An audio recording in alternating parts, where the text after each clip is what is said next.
Is organizational loyalty overrated? The concept of loyalty itself now shouldn't even be discussed, in my opinion. Your learning will also plateau after a point if I'm doing the same thing. You know, the code SSDD, same shit, different day. So there is also a joy in sticking on to where you are because of the different experiences. Loyalty flows both ways, right? So if an employee is dedicating their time, effort, energy towards one organization, then the outcome should also be a similar manner. If you get bored of things too quickly, I'm sorry, but you're not going to create anything material.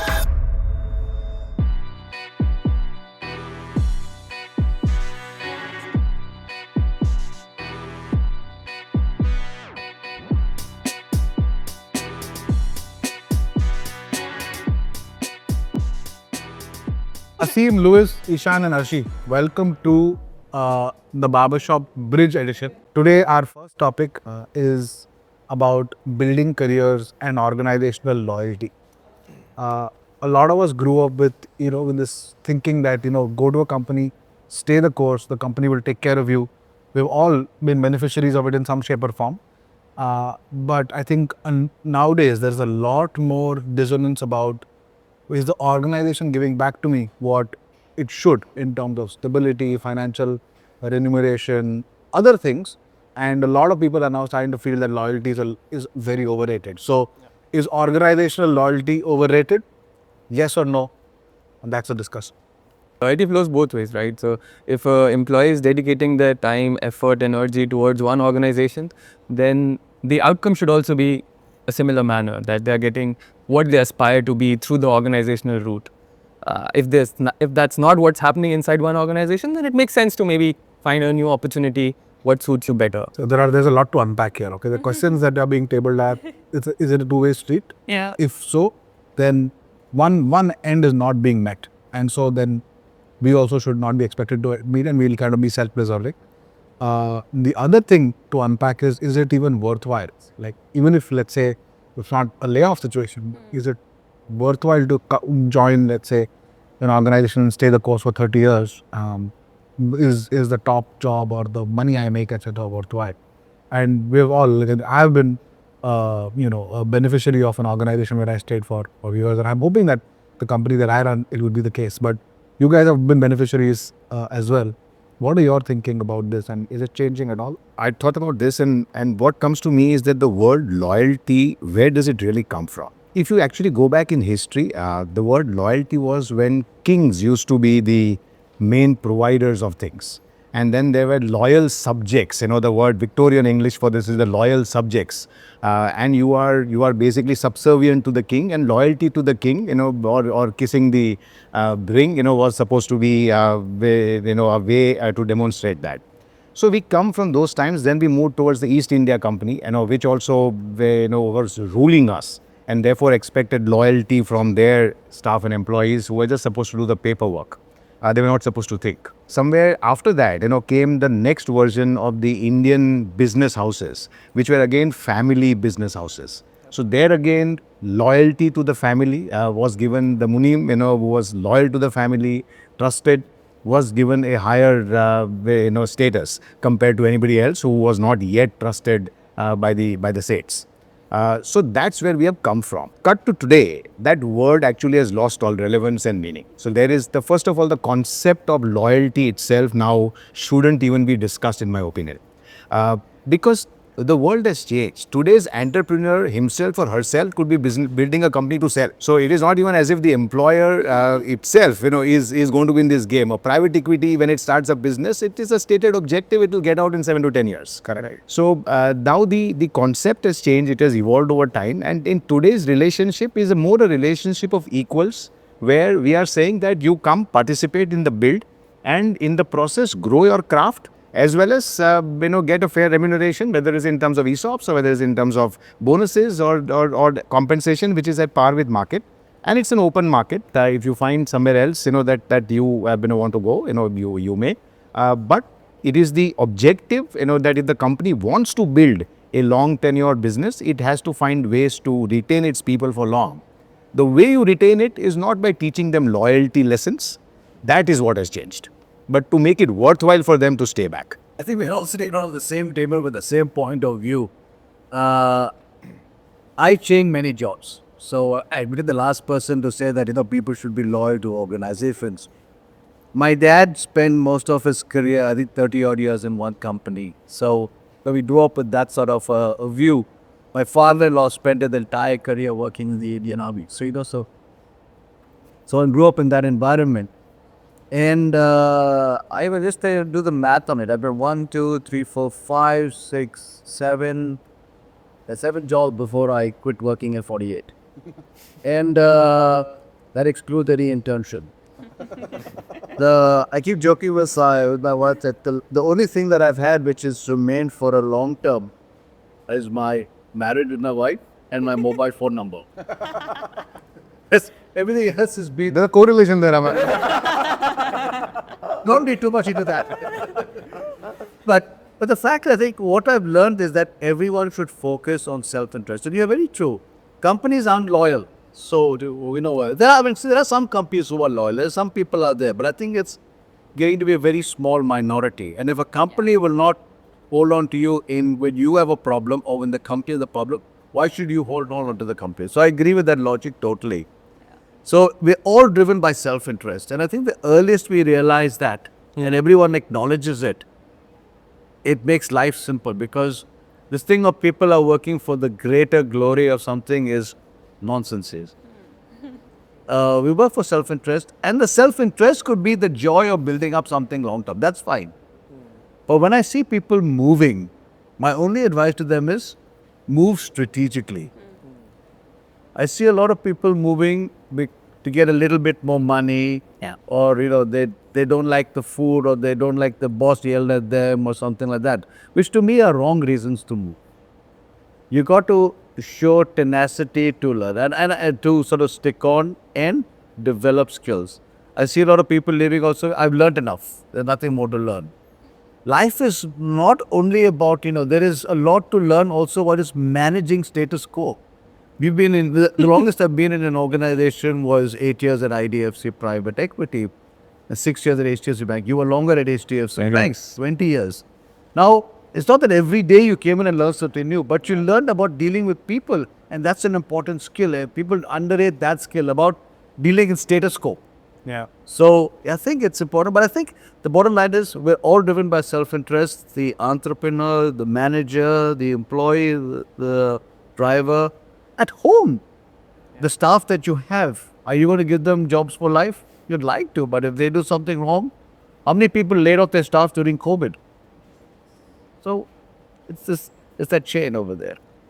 My question is, usually compounding also, or baseline effects or large outcomes are a result of amount of time. I think you've raised an important point on, if you're going to change a job, do it strategically here, right?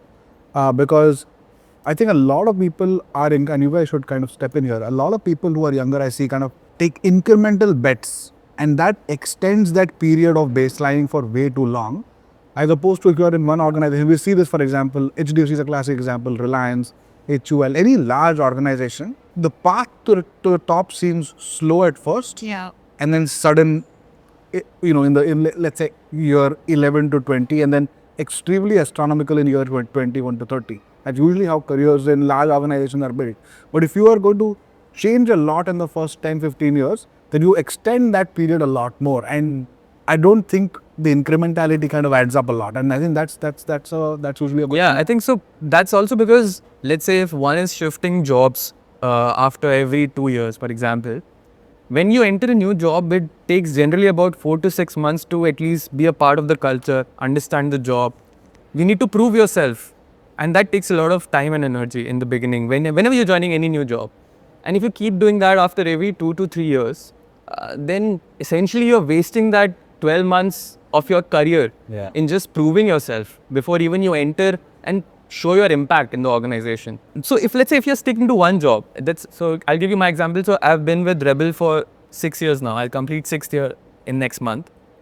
I've been given opportunities to explore different projects within Rebel, because I had proved my mettle in my first role, right? Movement in the second role was a little easier for me, I would say, as compared to someone who would have hired from outside, because there they would have to first learn everything. the whole position of the company, where we are at currently, what's the ups and downs we've been through in last 2 years, how do we perceive the next 2 years for our company, and then start actually executing. So from that point of view, I think sticking to job makes a little bit of sense to the compounding point which you mentioned. Because it's not only the salary that compounds. Yes. That's a very good point, because there are relationships, there is mentorship, there is a lot more that compounds, and you're changing jobs, it's only the salary hopefully that you compound, but everything else start from zero and have to come back up, and again start from zero and again come back up. So you were making a point. I just think that, don't you think that your learning will also plateau after a point? If I'm doing the same thing, if not the same thing, if I'm working in a similar profile for maybe 3 years, then at some point of time I'll feel like, maybe I know how to do this. I'm very comfortable doing this. And which is to your point that whenever I shift jobs, I need to spend a year building my equity all over again because I'm stepping out of my comfort zone. So it's actually, to me, it seems like it's a good learning opportunity that I'll do something very different. And I will only add to the skills that I've already built in the last 3 years. But I want to jump in over here about the fact that I have friends of mine who've been in the same company for 30 years and have enjoyed it. And I at times envy them that they didn't feel the need to move. Yeah. So it's not that it's like, today it's exciting to be an entrepreneur. So everyone has to be in a startup or an entrepreneur. You need, if everyone's an entrepreneur, who's going to work for the entrepreneur, So the fact is that people are different. They have different risk appetites. They have different perspectives. And therefore there's some people, so there's not that, I don't want this conversation to go that, you've got to keep moving on because companies aren't loyal, employees aren't loyal, therefore you don't need to be loyal. But maybe you enjoy where you are. Yeah. And that's perfectly fine also. You talked about the learning ability. Yes, there's this, the code SSDD, same shit, different day. So, but there is also a virtue. You look at someone who's a teller in a bank. Now it's the same person, but the barista. Now, what I learned from my son, who was a barista in the college cafe where he worked, is that he just enjoyed meeting people. That was the change when he built up those relationships. Our daughter, when she would work in her college, as part of the sort of team that would take people around campus, she did that for 4 years, same stuff. But it gave her joy meeting different people. So there is also a joy in sticking on to where you are because of the different experiences. It's just that maybe this people around here, you've been here 6 years. The longest I said at HDFC Bank, and I left after 6 years, so. I think the definition of long is also different, maybe for you and for us. Honestly speaking, that's one thing which I took out of this discussion. So for me, 6 years is very long. I'll be very honest, right? Yeah. That's. And what do you think of 20? What do you think of 20 years? Correct. So I have a slightly different take on this. A banyan tree needs to survive storms, years, weather to be the tree that it becomes. If you move a banyan from pot to pot, it becomes a bonsai. So That's a very bad. there is some amount of logic to say that you need to survive storms over long tenures. And why does it come? Because everything moves in cycles. Economies move in cycles. For example, I'm in the business of lending. In the last 5 years, everybody who started lending business would think that it's God's gift to mankind because there was no NPS. The cycle is starting now. So you will only now, if you have already changed jobs, you've not even seen the fruits of what you've grown. You've not even learned, good or bad. Every fund manager who has managed funds in the last 4 years may think he's the next Buffett. And you can't blame him for it. His performance shows it. But the fact is that he's not seen a single bear cycle yet. And when bear cycles come, how vicious they can be, and how do you manage your portfolio through that cycle and come back and rebuild from there? Unless you have seen the downs as well in anything, if you've only seen the ups, then you are not truly an evolved person. So if you want to really grow in something, one, you have to master something, and that mastery takes years. It is unfortunately, it is not that, I know a Pandit, Bhimsen Joshi can say, okay, I've sung enough. Yeah. Now I should start playing the tabla. Doesn't work like that. In no field it works like that. Today Virat Kohli can't say that, okay, now I've batted enough, now I'll start bowling. It doesn't work like that. So you have created expertise and mastery over something. That is a process of years. If you get bored of things too quickly, I'm sorry, but you're not going to create anything material. But that's how I think people are thinking today. When they're working in any corporate, there are a couple of things they're looking at. They want very fast learning opportunity. They want very fast career growth at the same time. They want they want regular compensation increases. Yeah. And at the same time, they want work-life balance, given all of these things. And honestly, given that job market has also become competitive, you will always try and find the next better thing. Maybe you're optimizing for 3 out of 4, then you're trying to optimize for all 4 out of 4. Yeah, but you are looking at your job also as a situationship and not a relationship. I think that's all. That's a choice. That's a choice, but every choice has a consequence. Yep. We have the abundance of choice, honestly, given that where we are right now, where we have the kind of society it's just like Netflix. Even if I'm watching the show, back of the mind, I'm like, is there another show which is better than this? And similarly, it's in a situation, if I'm working here, is there a better job where I could be better? So might as well explore that as well. You're kind of taking a lot of jumps just out of FOMO, or just feeling like, or maybe the triggers, like what Luis was saying, the triggers might be a lot more trivial than, then instead of a banyan tree, you end up 20 years later, you look back and you're like, okay, I have not let the roots and the branches go, and I'm a bonsai now. Do you see that happening with your play? And do you think about that as careers, as you guys are, very successful in your respective choices, but do you see that as? So I'll maybe talk about myself. I've been very lucky. So in last 6 years, this is my 4th role at Rebel. So the organizational loyalty is still intact, but my role loyalty might be in question, right? So I've moved from one role to other to 3rd to 4th now. So the opportunities that Rebel provided me, maybe that's one big part in why I'm sticking here. But if you were, let's say, at the same role Yeah. for the last 6 years, Yeah. do you think you would have been at the same organization? No, I don't think so, personally. Because let's look at an organization that both of us were involved with. And let's look at 2 people in that organization. Aditya Puri, who did the same role for 30 years. Yeah. And look at the organization he built. Yeah. Okay, that's one. And then there's a lady, I don't know whether you ever met her, Elam Khan. So Elam I knew because I knew her dad, and she joined us as a junior sort of person on the team. She's still in the bank. It's 30 years. And she is, I think, a vice president now, and she sent me a message, Louis, this is what's happened to me. Both at different levels of the organization. Both stayed on for about 30 years. One person had the same job, and the other person, grew up in the organization in different jobs. So it's to do also with how you sort of, that self-interest again I come back to. If you're happy doing what you're doing, it's not a job. Even that talk about, you mentioned about work-life balance. If you're happy what you're doing, then that discussion doesn't even come in over there. Yeah. But how do you deal with, Luis, like when you guys are building careers, I'm not sure how much of a daily struggle it was to say, okay, I'm at HDFC, now what's happening at ICICI, what's happening with Mr. Kamath, what's happening there? Because that was not a daily struggle to prove to yourself that your current choice is great. But with them, they are under there is a FOMO issue. There, I think, clear understanding that that if I want to build a long career, I will have to make strategic choices, but at the right time. But at the same time, I'm living with this daily struggle that, am I utilizing my time best? And how do you guys think about it? I never thought about all these things. Correct? I think you guys think too much. I have them with my kids. They're analyzing what will happen. I had no idea what my next. People ask me, what are you planning to do next? I said, I don't know. I'm waiting for someone to tell me this. We talked about FOMO. I think we should understand JOMO. And it's so important. I have this as a reminder. I had it for the last 1 year to create a habit in me. And every morning on top of my calendar, JOMO, to remind me that I just got to be happy about not going into everything and just enjoy the missing out on stuff. That's also a privilege, no?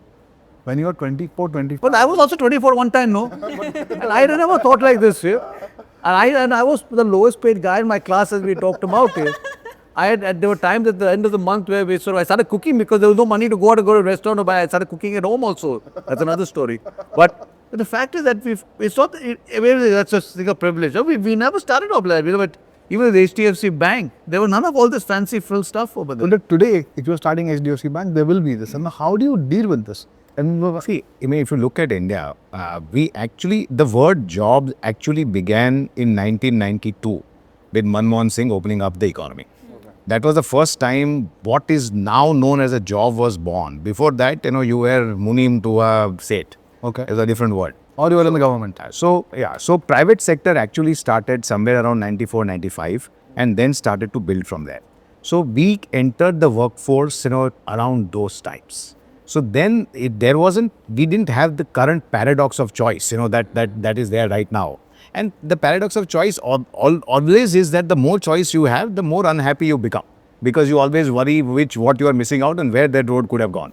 So we were a generation that also grew a little bit out of fear. And today's generation is growing from a little bit out of security and safety, is willing to try, willing to experiment, willing to fail. Failure was not an option for us. Failure was an end of the road for us. So, all choices that our generation made, most of us, everybody is different, so it's not the same for a generation, but most of us made a choice out of holding on to what is there rather than trying to see what is out there. Today, the thinking is a little reverse, that even if I'm happy where I am, is there something better? Yeah. Or if, I'm sitting here and somebody, we are colleagues and she's got a job. I'm thinking, am I doing the right thing by continuing to do what I'm doing now? Yeah. So should I also be looking out? So the whole thinking has changed, and again, it has consequences. When you have too many choices, like Salman Khan, you remain unmarried.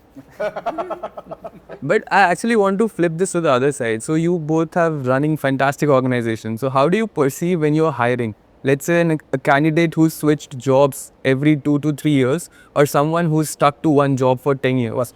How do you perceive the difference between those two candidates? See, most of us are still stuck with the traditional thinking that you do not want people who have moved jobs too often. And what is too often? That is the that's no, good question. Most of us are still stuck with thinking that too often means 2 or 3 jobs is quite a bit. But if there's any move that happens within 1 or 2 years, and if that happens frequently, like if you have 2 moves within 1 or 2 years, that is talking more about you than the organization. So that you came from. So that's the thinking. However, I think that also we have come a long way. That we have evolved. Realize that the generation thinks differently. It approaches things differently. While it has these challenges, it has tremendous capacity to do a lot more within the time frame they are with you. To keep this generation occupied, engaged, and productively contributing is a challenge that we have no choice but to accept and figure out a way.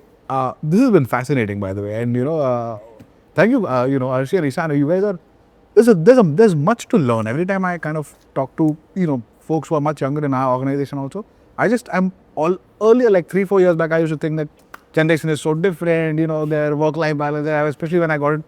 I just think that you guys have a very difficult life, man. Like, going with the flow was so easy for us, but for you, it's not that easy. You're always there, always like 20 headlights on you. You always are second guessing yourself all the time. It's a really hard thing to do, and you guys seem to be very mature, stable-headed people. So I really hope people watching this take some inspiration to realize that it's okay to be yourself and to kind of allow yourself to go with the flow often, because clearly people who have been successful have been successful in doing that as well.